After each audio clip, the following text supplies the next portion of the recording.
KPM. Assalamualaikum dan salam sejahtera kepada semua calon STPM 2021. Apa khabar? Seperti biasa, anda sedang menonton Sukses STPM 2021 bersama saya Syamira Nazir. Hari ini kita akan sama-sama belajar dan fokus pada mata pelajaran Matematik M Kertas 3. Tapi sebelum itu, ayo kita berkenalan dengan seorang guru yang sangat hebat dan berpengalaman. Nak tahu siapa beliau? Jom kita saksikan Profil Guru.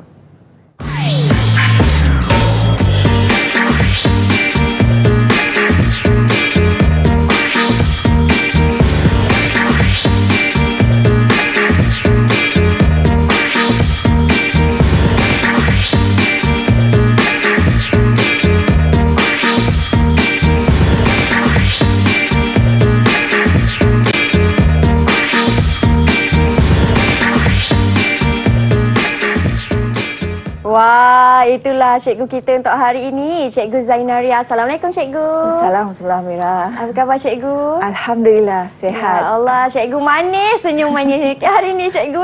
Baik, Cikgu, hari ini Cikgu akan fokuskan bagi Matematik M Kertas 3. Ya, betul. Apa M tu sebenarnya, Cikgu? M stands for management. Oh, management. Yeah. Matematik management untuk Kertas 3 untuk hari ini, Cikgu. Baik, Cikgu. Dan untuk hari ini, apa yang Cikgu nak fokuskan kepada pelajar-pelajar di rumah sana? Okay, today we'll be doing a revision on the STPM Mathematics M paper 3. Okay, and we will be doing by solving questions from the Ulangan 3 STPM 2014. Okay. So make sure the students get hold of the paper. Okey, Cikgu. Kalau macam tu, Cikgu dah bersedia? Sudah. Dan saya yakin murid-murid di rumah pun pastinya sudah tak sabar nak belajar lagi untuk hari ini. Jadi silakan, Cikgu. Okay, thank you, Mira. Welcome. Okay. So I'm Cikgu Zainariah binti Abdullah. Okay. I'm your Mathematics M teacher for today. As I mentioned earlier, we'll be doing a revision by solving solutions from the STPM Ulangan 3 2014. Okay, let's start by getting to know the format of paper 3. Okay, so notice that all the questions are subjective and bilingual. Students are required to answer in 1 hour 30 minutes, and they are allowed to answer either in English or BM or both. Okay, consists of 2 sections. Okay, section A 45 marks, 6 questions, answer all the 6 questions, compulsory. And section B 15 marks, there are 2 questions, but students must need to answer only 1 question. Okay, I repeat, 1 question. So my advice is, when you do your revision, when you practice answering, try to answer roughly about 8 to 10 minutes per question for section A and 20 minutes for section B. This will leave you about 10 minutes to check your answers. So all the questions are based from the 6 topics. Okay? And in section 1, each question will be asked from each topic. And for section B, any 2 from the 6 topics. Okay? Next, students must also get to know the formula given in the question paper. Okay, notice that only formula from topic 1, this is topic 1, and topic 5 are given in the question paper. Okay, so students must be able to identify the symbol used and also identify this formula not given in the question paper. Okay, now the first topic that we need to revise is the linear programming. So always check for the instruction here. Use graphical method, meaning that you have to use a graph paper. Determine means you have to find all the values of x and y such that it maximizes the z function. This is the objective function. And look at the constraint. There are equal signs, means that all the lines drawn are bold lines. So this is the graph paper. Make sure you draw on the graph paper. Choose a suitable scale such that it covers half of the graph paper. So draw the lines, draw the visible region, shade. You can shade or do lines, and then identify the objective function. Okay, such line is very important that you must state on the graph paper, and then shift the line. See any integer points that give you the maximum Z functions. We have 3 points there. Conclude your answer. Okay, most students did not conclude the answer. Then, besides graphical method, students can also must know also the simplex method. Okay, so simplex methods here, for example, give a reason, fine. So make sure you know how to give the reason. Here, just use the word since. Okay, so indicate that there is a negative entry in row 1 under variable x1. Okay, so how to get the optimal solution? Find the pivot element. So how to do the pivoting? We divide all the elements in the pivot row with the pivot elements and try to get zeros in the pivot column. So use the row operation there. Okay, tada! We have the optimal solutions. Okay, Yes. so how do we read this table? So we look at columns with 0 and 1. So we have zeros and 1 only. So from here we can conclude, okay, 1, x1 is 1, x2 is 1, s1 is 2, and p is 11. So the one without zeros and 1, we must two conditions, 0 and 1. So the values are 0. Okay, this is how we apply the simplex methods. Okay, so read the question. What is the instruction? Use graphical or use simplex. Okay, I think that's all for the first part. Maksudnya, cikgu, bagi setiap jawapan yang pelajar lakukan, mereka haruslah conclude. Yes. Untuk jawapan mereka. Yeah. Sebab mungkin ada setengah pelajar yang terlupa untuk buat conclusion di situ, kan cikgu? Untuk rumuskan di situ. Yeah. Selepas ini saya nak tanya kepada cikgu, bagaimanakah tips untuk pelajar dapat skor bagi kertas ini? Tapi kita berhenti berehat seketika, kita kembali selepas ini. Jangan ke mana-mana. Didik TV KPM. Didik TV KPM. Baik pelajar semua, kita kembali dalam Sukses STPM 2021. Masih lagi bersama dengan Mira dan juga cikgu kita yang sangat hebat hari ini, Cikgu Zai, di mana kita akan fokuskan mata pelajaran Matematik M ataupun Matematik Management kertas 3. Baiklah cikgu, saya nak tanya kepada cikgu, apa kesalahan yang murid selalu lakukan, terutama sekali dalam Matematik kertas 3 ni cikgu? Okay, most mistakes made by students are they do not follow the instructions and requirements in the question. So banyak tak ikut arahan. So kita tahu kan Mira, bila tak ikut arahan what happen? Kita kena denda kan? That's what happen lah. Dalam periksa mereka kena denda. Yap. Okey, dan untuk segmen ini cikgu akan fokuskan bagi interest, annuity and depreciation. Betul cikgu Yes. Silakan cikgu. Okay, let's start. Okay, so the next topic is interest, annuity and depreciation. Like I mentioned, okay, when you read the question, please interpret the information, extract all the information and translate it into mathematical sentence. Okay, we have here a car.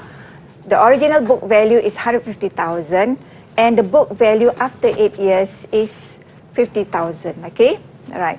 And then the instruction, okay, here mostly students are unable to identify because it's given implicitly, okay, the flat rate depreciation method and use the reducing balance depreciation method. So students, you must use what is asked in the question, okay. So what must you do? What is the task here? The task is to find the difference in the book value after 4 years.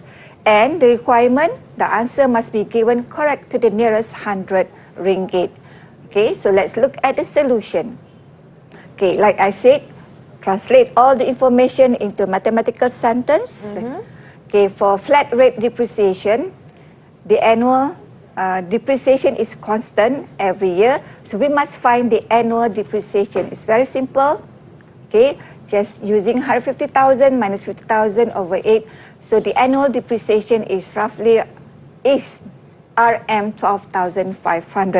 So after 4 years, this is the book value. Okay, notice that when you state the answer, do not forget the RM. You must write the RM because this is ringgit. This is not just numbers, okay? Right, since flat rate is also known as the linear slope depreciation, we can use the maths formula, finding the slope. But here, I'm using a different method whereby I define my X as the book value of the car after 4 years, okay? So, using the gradient method, okay? So, I'm leaving my answer X in 100,000. Tadi say I must state my RM. Here, why RM is not stated? Because RM X was defined earlier in the solution. So if you define your variable X, you do not have to state Rm. Rm is very important in paper 3. Okay, next. For reducing balance depreciation method, you have to find the rate of the reducing balance, rate of depreciation. So we have two formulas here. Either use that formula given in the textbook, or you can use the book value for reduced balance depreciation. Okay, this is very important. In working, do not run off the value. Run off to at least 4 significant figures or else you will lose mark because of error in accuracy. Okay, tak tepat. So jawapan kurang tepat. And then for after 4 years, this is the formula that we're going to use. So X, again, kalau tak nak buat RM pun tak apa because RM is already defined earlier, but to be safe, you write down your RM. Okay, this is ringgit and cent. So make sure you run off to 2 decimal places. Ada pelajar buat 0.3. 0.3, what does it mean? Nothing. Okay, so 29 cents. So find the difference. Okay, now, why if you leave your answer like this, 0 marks? Because the question states, run off to the nearest 100 ringgit. So this is what happened in the exam. Ramai tak follow the instruction, as what I mentioned earlier. Okay? Okay, now, other than depreciation, for this topic, we have interest. Okay, we have simple interest and compound interest. The formula here is not given in the question paper. So students must know when to use the two type of interest. Then we have the annuity. Okay, future value annuity, the formula is given in the paper.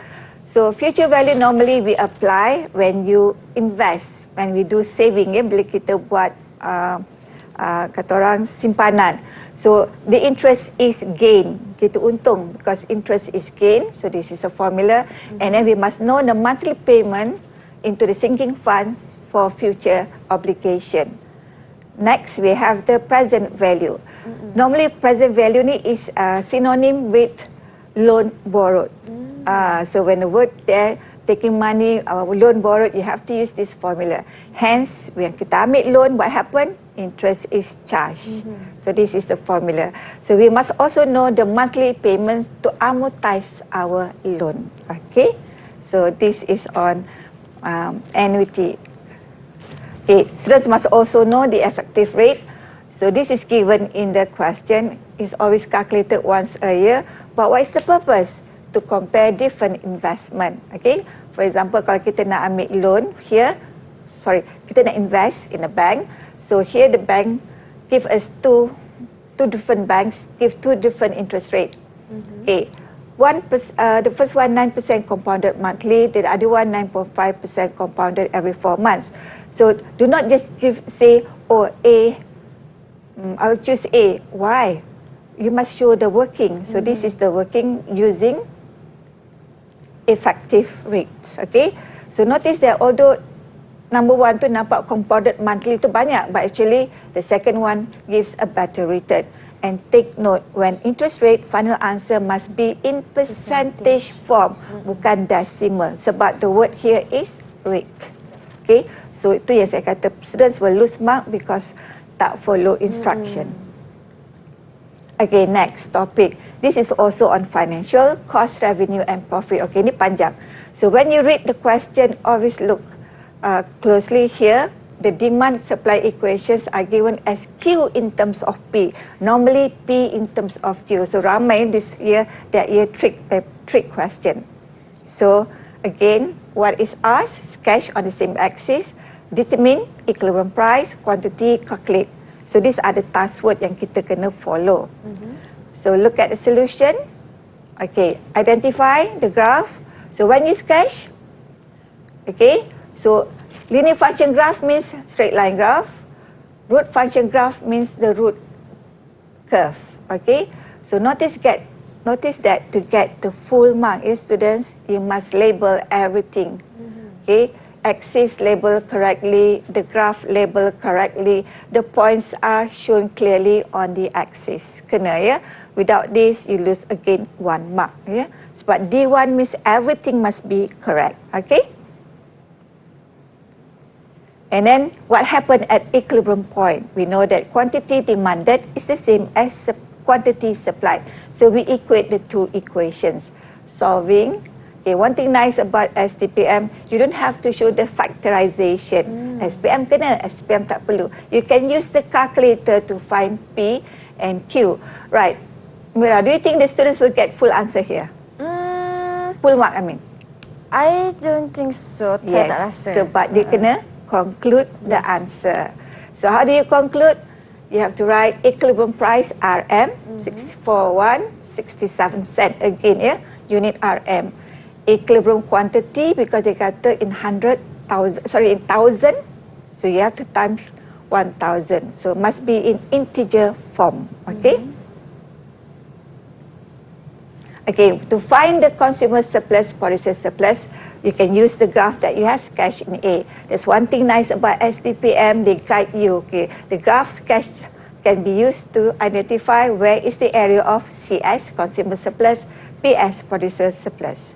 So from the graph, CS is always the area that is above the equilibrium price. PS is always the area below the equilibrium price. Okay. Okay. So how to get CS? Look at the area. If you remember Form 5, we learned integration.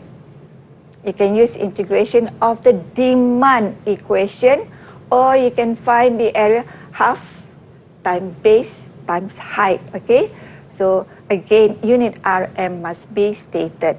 Okay, now, although the question does not ask you to interpret, but students must also know how to interpret or must know what does this value mean. Ramai pelajar tak tahu apa maksud CS tu.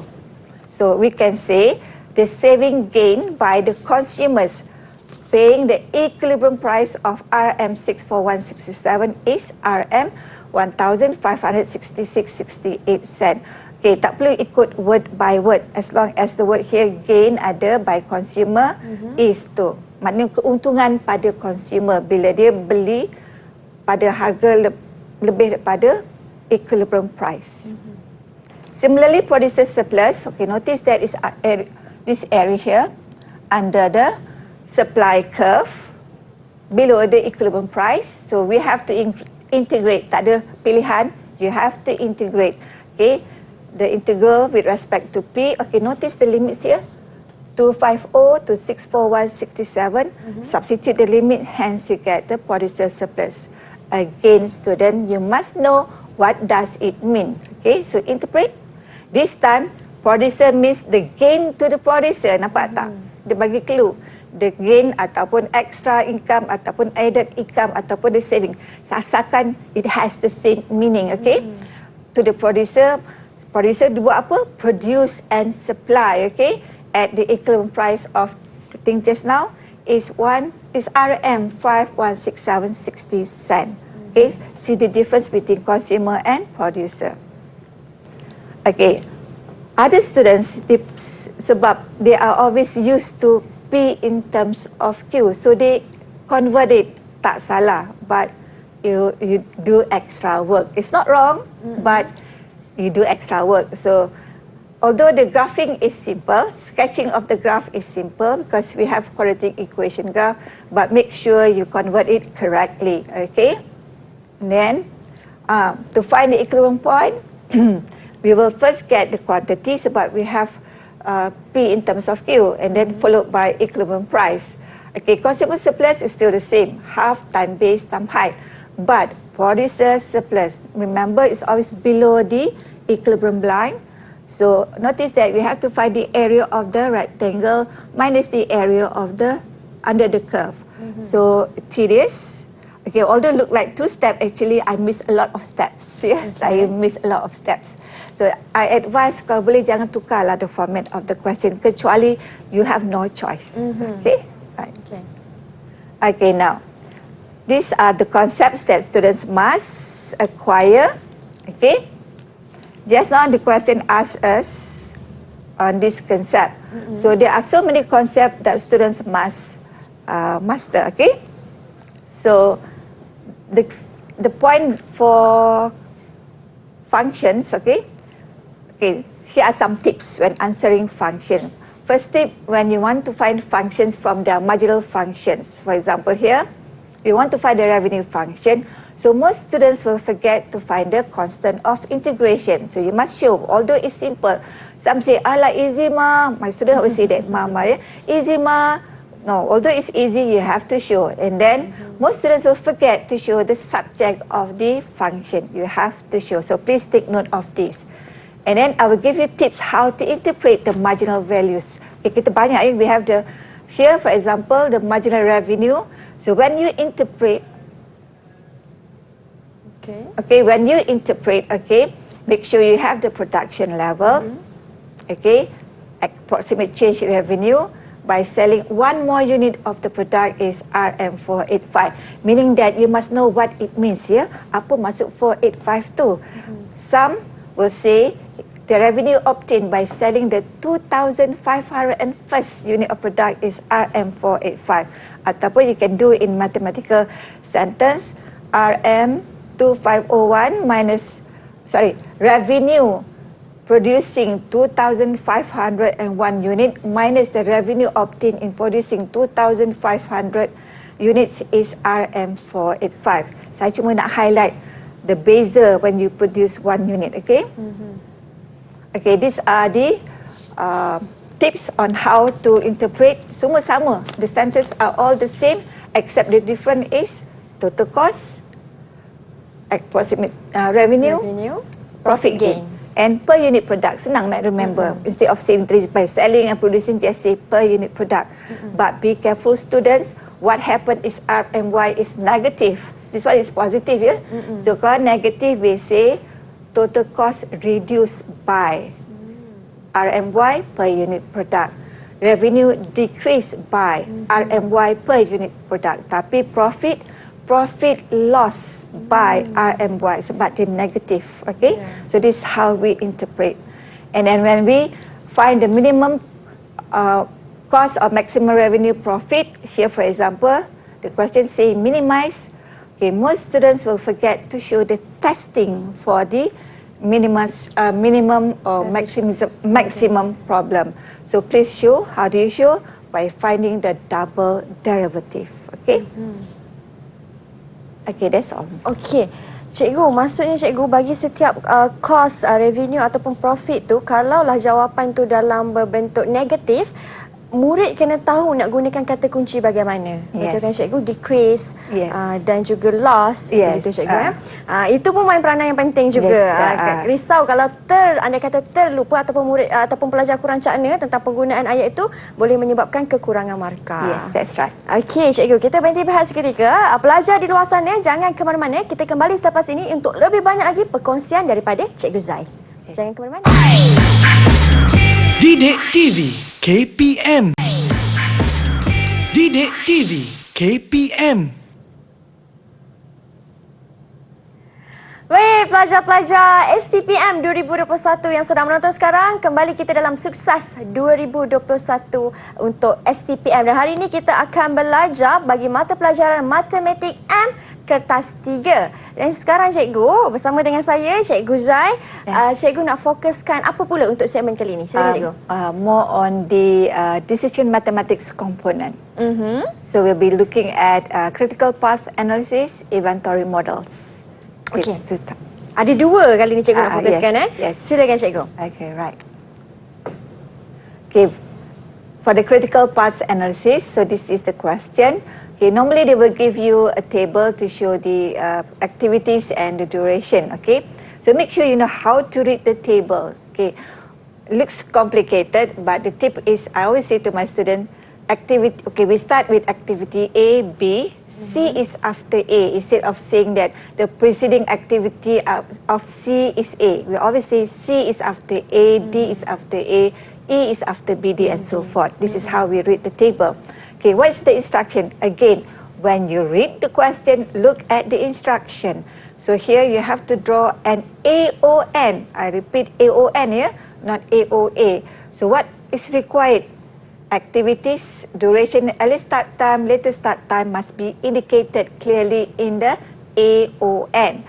And then part B, the task word is state means that you don't have to show working. Okay, state the critical path, minimum completion time. Okay, let's look at the solution. Okay, notice that there are 8 activities just now, 8, 8 ya. So make sure there are 8 notes. Okay, so make sure you know how to find the earliest start time. Okay, here we have 2 entering activities, 7 plus 6, 13, or 15 plus 7, 22. We choose the longest duration. The earliest start time is, if we have 2 possibilities, choose the longest duration. Next, the latest start time. We have 2 possibilities here for activity B, okay? So, 15 minus 8, 7, or 11 minus 8, 3. We choose the shortest duration. Remember the tips, okay? To get the earliest start time, latest start time. And please, students, do not forget to do the key. Most students will lose marks sebab lupa nak draw the key.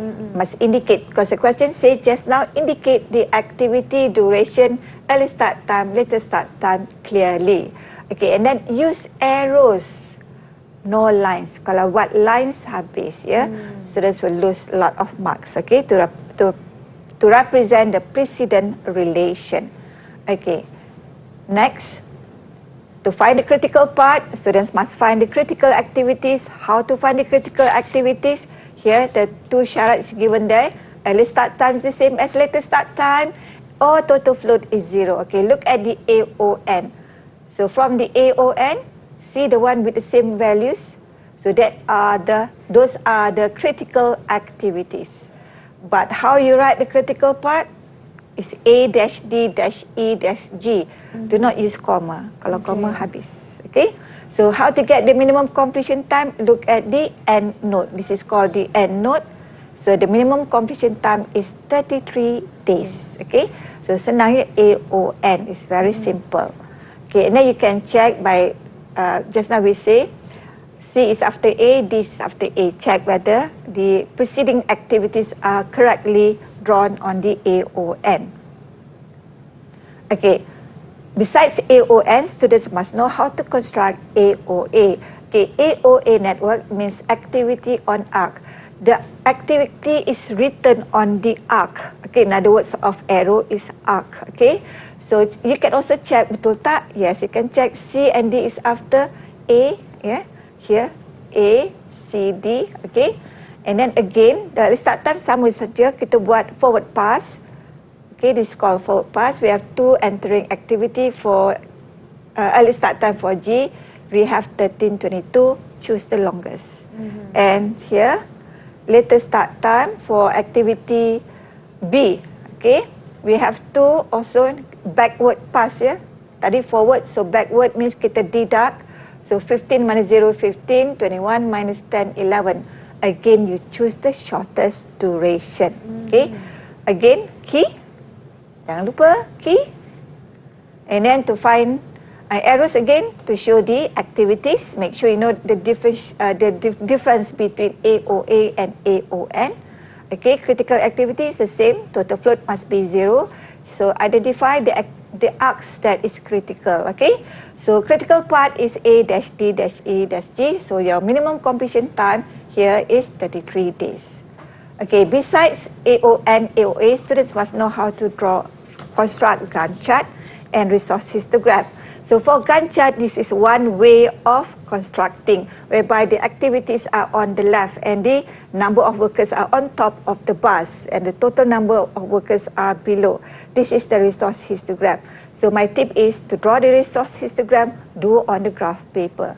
Okay, now besides this, they might ask you to find the minimum number of workers or minimum time to complete a project. For example, here, 2017, 5 PNC. Okay, the instruction here is that find the least number of people required to complete the project in minimum time. Justify your answer, don't forget that. Part B, project to be completed with the least possible number of people. Least possible means, here the question 3. Ramai students tak tahu berapa least possible tu actually given, stated in the question 3. So ramai tak boleh jawab ni, ya. 3 marks tu, ramai tak boleh jawab. So what is the number of days? for which the project completion is delayed, justify your answer again. So this is the solution. Okay, ni example when I said this is another way of drawing the Gantt chart. Here the critical activities are drawn on one line, one bar, okay? And the activities are written on the bars and the number of workers are also written on the bars, okay? So find the total number of workers. So for each day, you add up all the workers. So from the table below there, the least number of people is 5. Okay, this is the justification as indicated in the total number of people. That is your justification. So this step here is very important, okay, to justify your answer. So what must you do in order to get the least number of people? 3. So you have there 4, 5, you have to change to 3. So you delay D by 2 days, but we have a total float of 1. So when you delay D, you can apply 1 float, meaning that you delay by 1 day. So conclude. Okay, project is delayed by 1 day. Itu yang diminta. Justification ni lah. Because we want to reduce to 3 people, so we have to delay D by 2 days, hence delay the completion time to 14 days. Ingatnya Mira, the word to and by itu very important, okay? Okay, then we have inventory models. Again, this is very lengthy, but it's very simple. Again, read, interpret, and translate. But most important for inventory models, okay, we have to look at the unit of time used. Make sure they are the same. So sini, constant weekly demand and cost per week. So we selamat sini. Students are safe. They don't have to change to days or to months or to years. Then we translate. Here, the weekly demand D, we use the word D. Holding costs are 15%, so 0.15 times the unit price. Okay, and then the back order cost, the ordering cost, semua translate into mathematical sentence. So the task word is determine, meaning that you have to show working. Kena tunjuk working. Okay, that's the key word. So present all the information in mathematical sentence. Okay, that's why I said here must be stated clearly.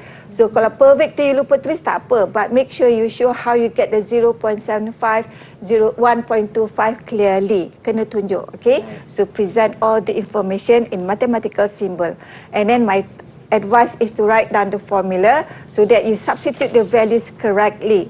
And students can leave the answer either in decimal value or round off to 894 or 895. Tak perlu write all 3, just choose one, okay? So you can write either one, okay? Jangan buang masa, okay? Right, then for back order, okay? So substitute the correct values again, either decimal values, round off to 335 or 336 bottles. Okay, besides this, students must, okay, these are all the formulas that students must know. Notice that the first one are given in the question paper, the rest tak ada. So you have to memorize and know how to use. And normally they will ask you which policy is the best, EOQ or EOQ with back order. So we have to find the total inventory cost. So when finding the total inventory cost, Mira, okay, sometimes in the question they include the cost of the price per unit. Hence, the annual purchasing cost must be included. Ramai yang terlupa. Okay, so must be included. And make sure they understand all this symbol means, yeah. So saya takkan terang, nanti masa tak cukup. Okay. Okay, right. This is important. Besides that, students must also know the inventory graph for basic EOQ and must know what does it mean here. By the cycle time 2.4 means that every 2.4 months the inventory will be replenished. Yeah? Dia akan naik balik, dia akan naik balik. And then understand what does reorder means. So they interpret. So we interpret that an order should be placed when there are 833 units remaining. This is how you interpret sebab dia tanya. So reorder point, please make sure the final answer must be in integer. Okay. So this is how lead time. From the graph, you can tell the lead time is 1 day. But 1.4 plus 1 is 2.4. Okay, tunjuk sekali saja for the lead time. Tak perlu buat untuk every point. Okay, that is EOQ. Now, this is EOQ with back order. So far, okay, soalan ni ada pernah tanya. Okay, but not sketching lah. But something related to back order, the T1 and T2. Okay, make sure you understand what all this symbol means. Okay, Q is inventory level. T is very important. You must identify the units. This is days. Okay, so here for back order it's very important that you must know the maximum inventory. How do you get it? The Q, EOQ minus the shortage. So you get the maximum inventory. So when the maximum inventory plus the back order will give you the EOQ. Okay. So again here, this is how you interpret for EOQ with back order for the reorder point. And order should be placed when there are 135 units of back orders. So notice that here when we say back order, the values are negative. Okay, the values are negative. So here the lead time pun we can tell is 5 days because we add up 27.7 plus 5, we have 32.7. Okay, so what does T1, T2 means?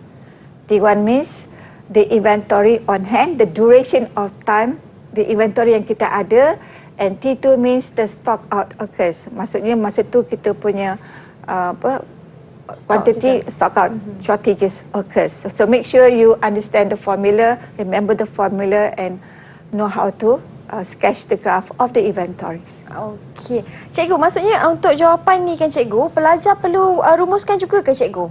Kalau dia minta what does interpret the reorder point. Okey. Kalau dia tak interpret tak apa. Kalau dia kata just sketch the graph, this is it only. Sajalah. Okey. Bergantung kepada soalan juga cikgu. Yes, they have to read the question carefully. Yeah. Kalau dijawab tak apa, tapi time is wasted. Yes, betul tu. Okey, cikgu, kita berhenti berehat seketika cikgu. Kita kembali selepas ini. Pelajar di rumah jangan ke mana-mana. Didik TV KPM. Didik TV KPM. Baik pelajar semua, kembali kita dalam Sukses STPM 2021.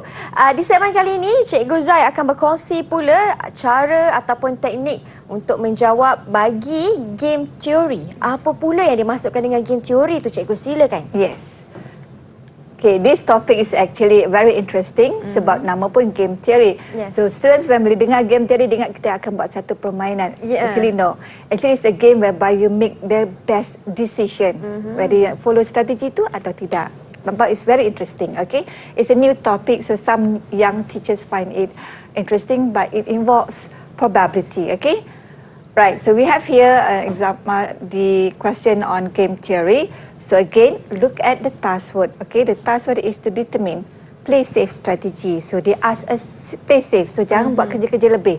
We just want play safe. Okay, and value of the game only 5 marks. Okay. So we have two players P and Q. So since determine, so you have to show working. Working is simple. Just find the values for the row minimum. And find the maximum of the minimum value, which is 1. And then find the column maximum for each column.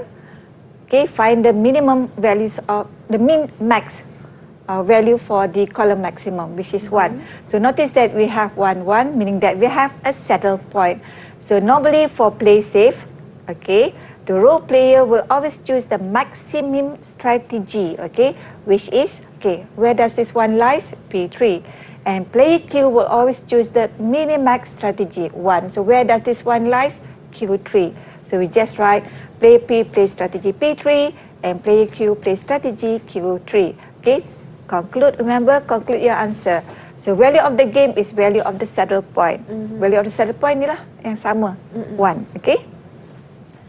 Okay, now students, please take note, besides play safe strategy, we have the dominance and mix strategy. Here example 2013, determine the optimal strategy for each player. Okay, we have a 2x3 payoff matrix. Okay, right. Question does not state mixed strategy. So you need to determine what strategy to be used. So how to do that? We find again the row minimum, the column maximum, find the minimax, find the maximum, sama tak? Tak sama, hence there's no saddle point. Okay, so what do we do when there's no saddle point? So we apply mixed strategy. So game is unstable. Okay, so there's so many methods, but I'll be showing you The easiest way is to apply dominant strategy. Here, column 3 is the dominant strategy because it has the highest value compared to the other two columns. So we have to delete it to reduce the payoff matrix to 2 by 2. Then, I will use the formula method. I advise students to remember and use the formula method because it's fast, save time. So here straight away, when you identify your A, B, C, D, substitute, you get P. P is the probability for player P to choose the strategy. And then Q, probability for player Q to choose. Okay. So how do you write the optimal strategies? We can write in coordinate form. Or some students, they suka ayat, but I do not encourage to do in sentences. It's very lengthy. Let me say this. In ayat, player P will choose strategy 1 with probability of 2 over 5 and strategy 2 with probability 3 over 5. So the best way is to do it in coordinate form. Okay, now, player Q. Which one is correct? This or this? So, of course, the second one is correct because we delete column 3. It means that Q will never play strategy 3. They will never play, meaning play maksud tu choose lah. Dia takkan pilih strategy 3 because the probability is 0. So he takkan pilih, okay? So this is the best that he must choose. Choose strategy 1 with a probability of 2 over 5 and strategy 2 with a probability of 3 over 5. Okay, this is using dominance and formula. There is another method known as the graphical method. Okay, for graphical method, you have to assign probabilities to player P and Q.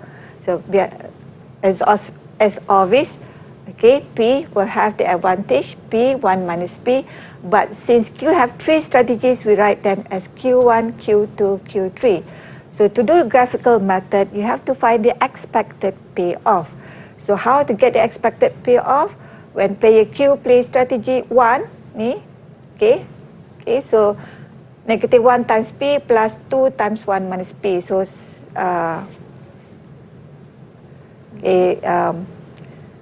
what do you call it? You add up, then you write in simple form. So, and then for strategy 2, okay, the expected payoff when Q play strategy Q, and when Q plays strategy 3, this is the expected payoff for player P. Okay, what do we do next after finding the expected payoff?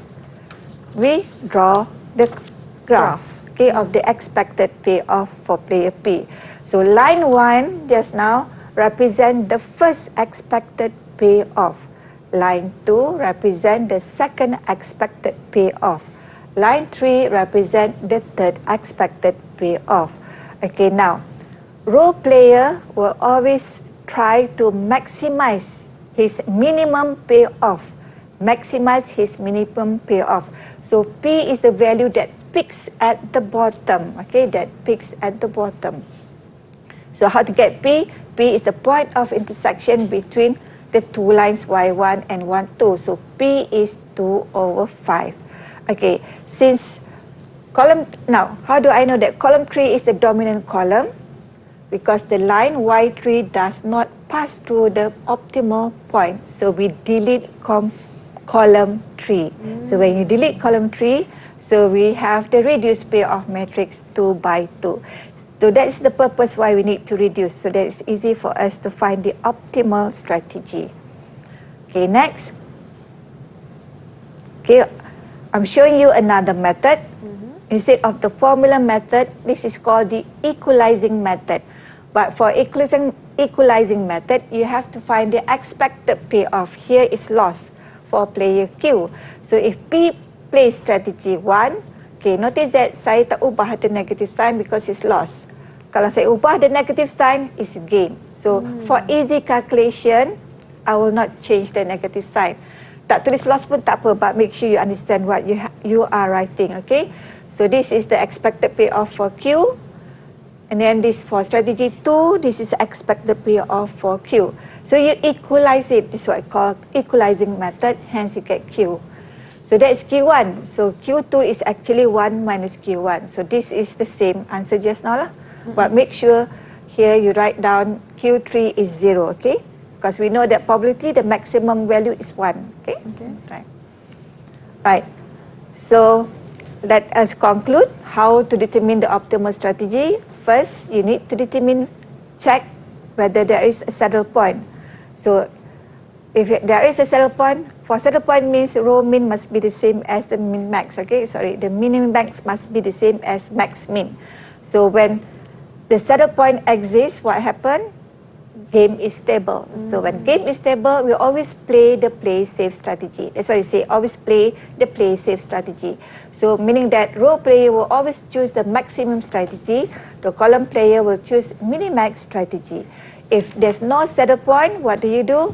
Game is unstable, so we apply mixed strategy. There are three ways of finding. Either you use equalizing method, formula method, or graphical method. And encourage to apply the dominant strategy to reduce to a 2x2 is easier. Okay, so this is actually the summary of how to determine the optimal strategy. Okay, short and simple, and it's very interesting. Students always get marks for this. Okay, right. Now let me share tips how to get a successful examination day. Okay, how to get a successful examination day. So before the exam day, okay, malam sebelum exam, so sleep early, okay, eat well, no lepaking, no game, no kedai mamak, sleep early because you need to be fresh and healthy for your exam day, right? So when you're already entering the examination hall, after you recite your prayers, okay, so when you get the question paper, please read the questions carefully. As I mentioned, identify the instruction, the requirement, the task word to help you answer easily and to save time.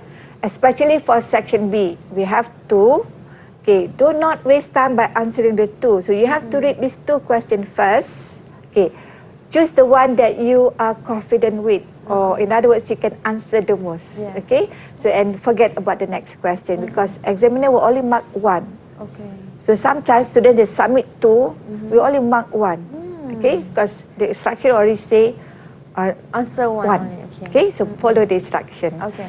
And then to save time, please read at the marks allocated by the question. Sebab the marks allocated is a fair indication of how much time to spend. Macam tadi 5 marks kan, meaning that the working is not difficult.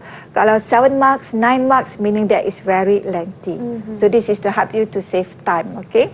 Then when you answer, okay, please answer according to the instruction. Why? Because it helps you to identify the method that must be used.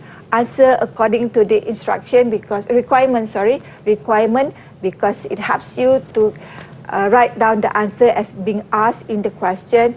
And don't forget this, show all working, okay, except for the task word state, tak perlu working, and present your work clearly and neatly.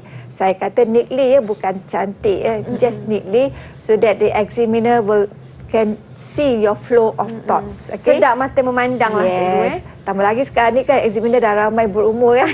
So bila dia present nicely, kita akan rasa lembut sakit hati kita orang ya. Okay. Okay, right. So my advice is to start off with a new sheet of answer sheet. So that senang dia nak susun nanti ya.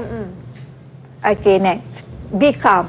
Jangan panic. If you tak boleh jawab first part or more parts of the ni, be calm. Because apa? Sometimes the question contain information to help you to do the other part. So read again. InsyaAllah ada information. Tiba-tiba boom, oh ada idea nak jawab. Okay, so be calm, do not despair. Okay, but most importantly, when you enter the examination hall, study lah dulu. Be prepared. Jangan last minute study. Okay, so the best preparation is to working through the past or trial papers. Okay, lastly, Mira, I would like to wish all the STPM students good luck. Do your best in Mathematics M Paper 3. Yes, good luck. Selamat maju jaya diucapkan kepada semua pelajar STPM, khususnya yang mengambil kertas Matematik M untuk kertas 3 ini. Semoga kejayaan milik anda semua. Yes. Kita berakhir di sini cikgu. Terima kasih banyak atas perkongsian ilmu pada hari ini. Kita jumpa lagi di episod akan datang hanya di Sukses STPM 2021. Assalamualaikum dan salam sejahtera.